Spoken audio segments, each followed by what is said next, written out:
Stage 7, finding a pastor to lead in fulfilling God's future for the church. You'll see this on page 135. The first item is getting a Pastor Search Committee Handbook. I'm going to suggest that that's a possibility, but for an Alabama, you have another resource, and I'm going to be handing it off to Bryan here in just a minute.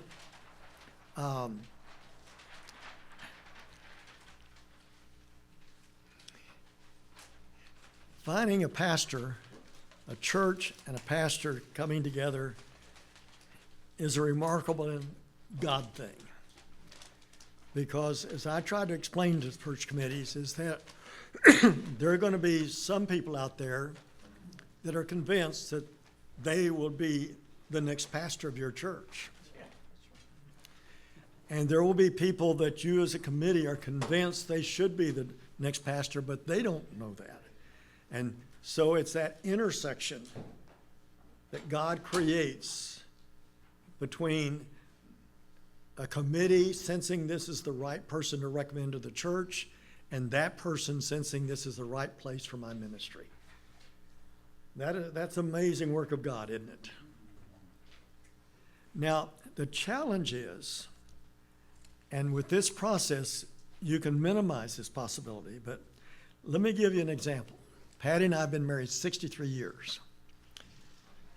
We could suppose that we're engaged and we're moving toward marriage, and I'm talking to somebody, and I said, I'm so excited about marrying Patty, and she's just phenomenal.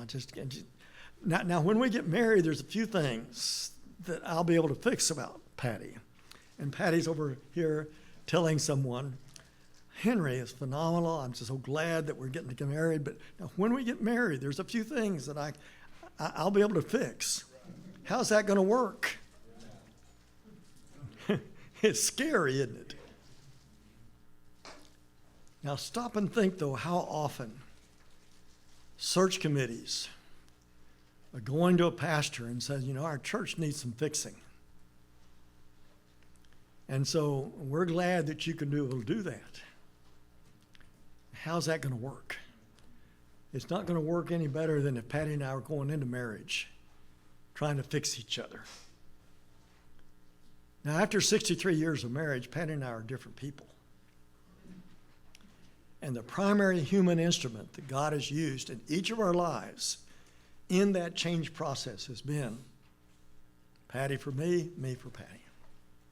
You see that in your own marriage.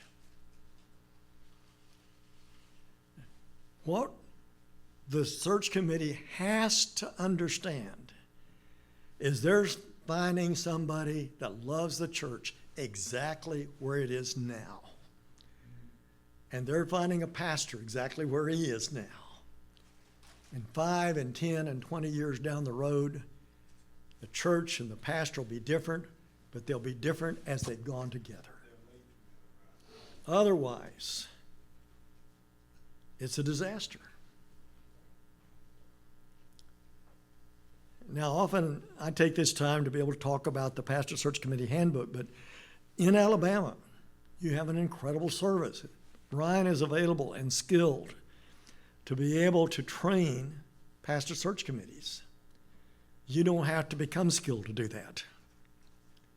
I'm sure that some of the AMS people are able to do that if Bryan is just no way that they can schedule Bryan, but Bryan is your go-to person. And that's why we want Bryan to be able to tell what he does and any coaching for you to prepare the search committee for that process. So,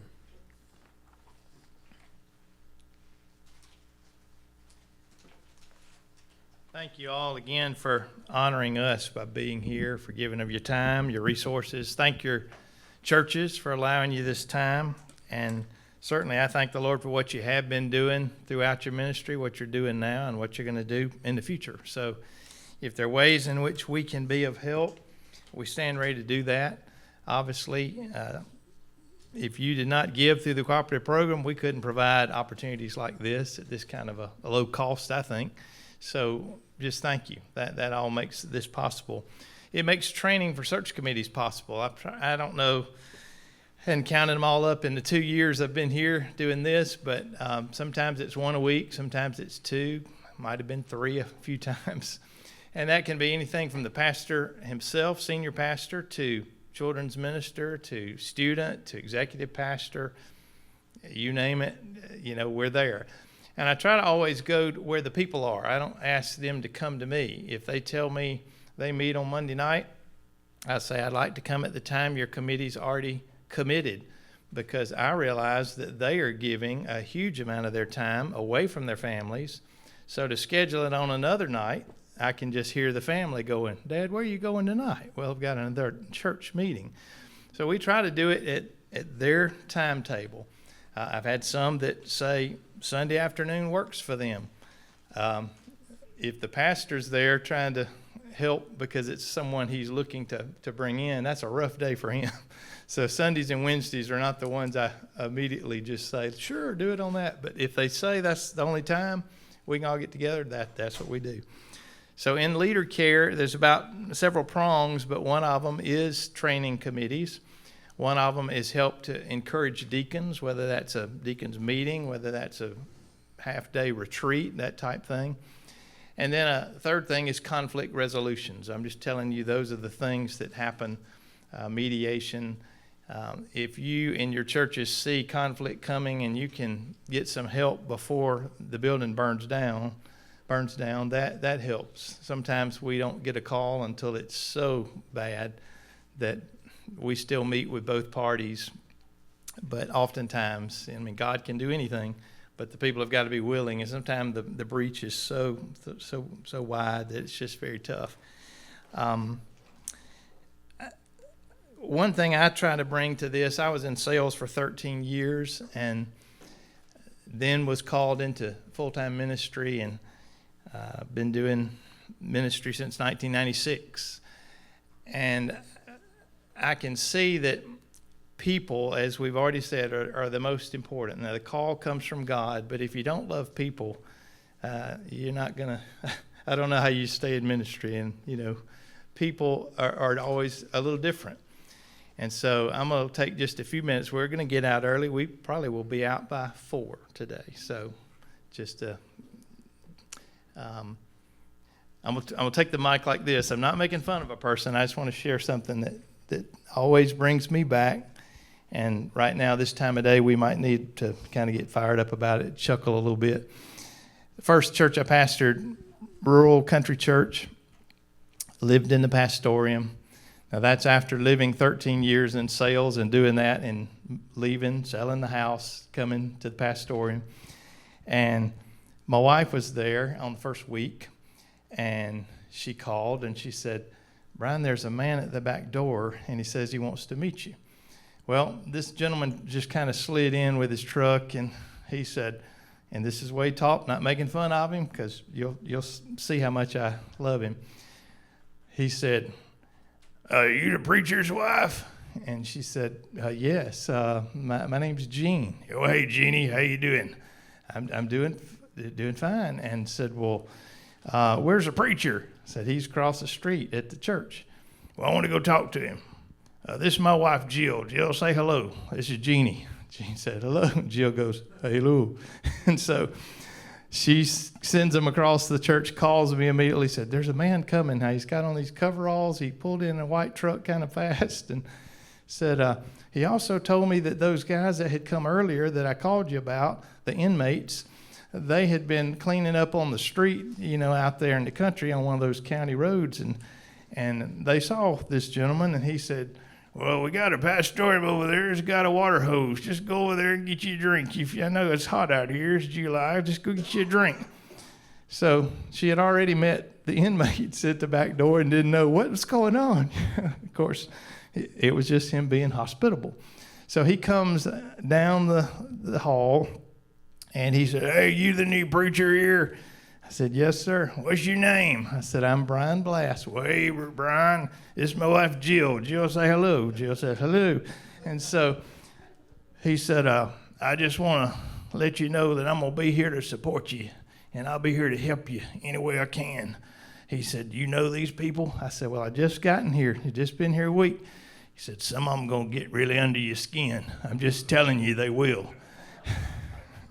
So, well, thank you. That's my first visit in the office at the new church. It's like beautiful.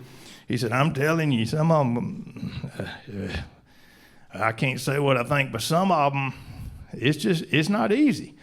And he said, "I got 40 acres. And he said, if you ever want to come out in my house because they've just gotten under your skin so bad, you can come out in my 40 acres and, preacher, you can drink a beer."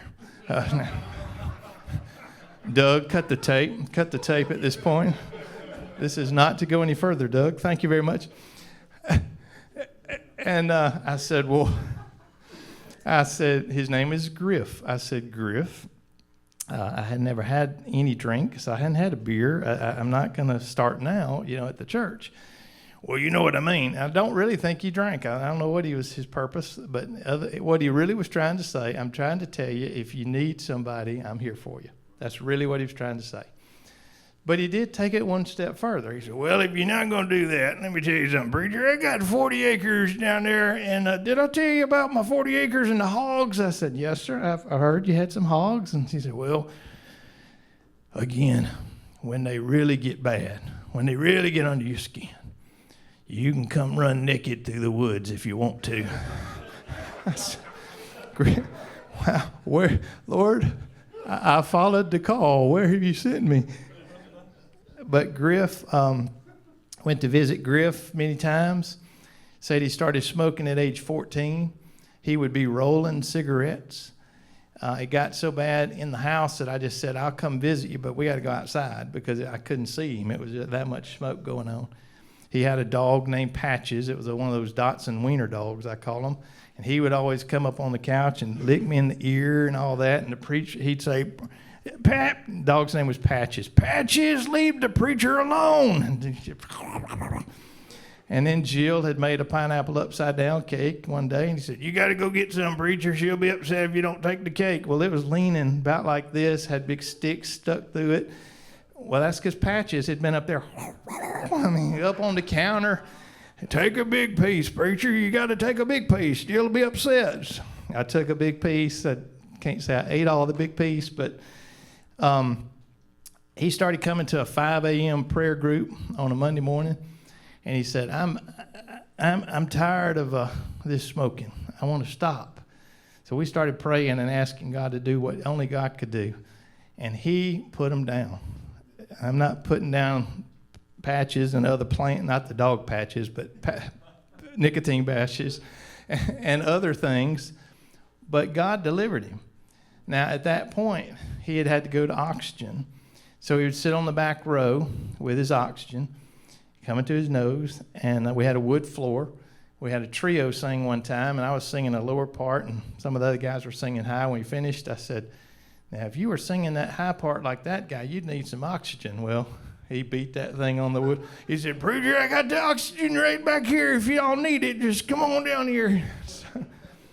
When I told him I was leaving, feeling called to go to another church, he made a point of coming up there, and he said, "Preacher, I want to know something. Are you going because these people got all up under your skin? Or are you leaving because you're mad? Why are you leaving?" I said, "Griff, I really believe God has used me here for what he wanted me to do, and he's called me to another place of service, and that's why I'm going." And he said, "Well, I'll pray for you. Yeah, I care for you, love you, and if I can do anything to help you, let me know." So if we had about 100 Griffs in your church, it could change the world. Got to go back and have a part in his funeral. And there were other people that would sometimes make fun of Griff. And they were the ones that sometimes would say, "I'm here for you, preacher." Or have you ever heard these? "I'm right behind you." Well, they might be right behind me, but I couldn't find how far behind me were you. I mean, it's like hundreds of yards behind me. He would have been right there on the front line. So I say all that just to say people are what make ministry so fun. Getting to see all the different creations. God created Griff and Nathan, his son, who was deaf, and they signed to Griff, and he came and taught our students one day a song, and I still remember Nathan, the son, in the back watching his peers sign to him. They'd never known sign language, any of those youth, but they taught him. And it wasn't the official sign language, just how they communicated to their son. And so he beamed about that and communicated back to us. So I'm thankful. And when I talk to search committees, I say to them, you may be calling the next pastor that's going to bury your parents. You may be calling the next pastor that's going to welcome your first child into this church, because they could be there 30, 40 years, or they might not be there that long. So the responsibility, I try to help them understand how important it is, and yet not have it so heavy on their heart that they just feel overwhelmed with it. Because I do remember, I remind them that God loves their church, his church, more than they love it. So he's got a plan. But you still need to work this process, just like we've been talking about the process of transitional. There's a process of going through this. Just a week ago, I got a call back from a search committee chair who had walked with me through the process, and he had told me how things were going. They had called a pastor, and his comment to me, which you don't get a lot of callbacks on that, to just say it's commendable about something. They said, and it's not me, it's the process. He said, our guy told us the reason that he continued working with us, obviously God's calling him, but he said, y'all did everything in such an organized fashion. I didn't have to wonder, where am I in the process? I didn't have to wonder, you stringing me along. And so he called me 2 weeks ago, and we went and ate lunch, me, the chairman of that committee, and the new pastor. And that was rewarding, just to hear him say, this group did it very efficiently, and that was a help. So you hear some that don't do it efficiently. And I'm not saying everyone has to have training, certainly not my training. I'm just saying they need some basis. I got a call from a gentleman the other day who was a search committee chair, and he said, we hadn't had any of that training. I didn't know that we need that, but he said, we're about to call this guy. And I went to our chairman of deacons and said, we like him, he's coming, we want him to be our guy. And the chairman of deacons tells me that what we do is we vote on him, and then after the vote, we'll let him go talk to personnel, and they'll tell him what his package is. He says, that sounds a little weird to me. And I said, that's bizarre. I said, can you tell me any other person for any other ministry or any other position where they're hiring you is going to just say, sure, vote me in, and now, oh, by the way, what is it that I'm supposed to make here? But talked to Dr. Dale Huff, who was in this position many years ago, and he said, a lot of folks back in the day, let's just keep the preacher poor and humble. I mean, that's what we need to do. But I wish I could say that one ended well, but it didn't, because the search committee said, okay, the chair said, we're not going to do it that way, but we do want to meet with him first. So that's okay, but finance had never told search committee what the package number was going to be. So he goes in there to meet with folks he did not know, and they make him feel very low and demean him, and so he demean him, and he comes out of that and says, I'm out. I'm out. So I said, y'all two have got to work together. The search committee doesn't say, here's the number, but they have to work with other committees to know what is the number or what is the range, so that they can be telling him. But they had two different people working with one person, and they lost that guy. He said, I'm not coming here. So what I'm going to share is, Henry said, the stages in the book 135,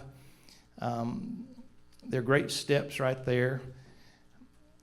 We have a search committee handbook that we utilize. What I have handed to you is this covenant prayers. These are a couple of things that are just supplements to the handbook. When I go do a training, it's normally an hour to hour and a half, and if you get folks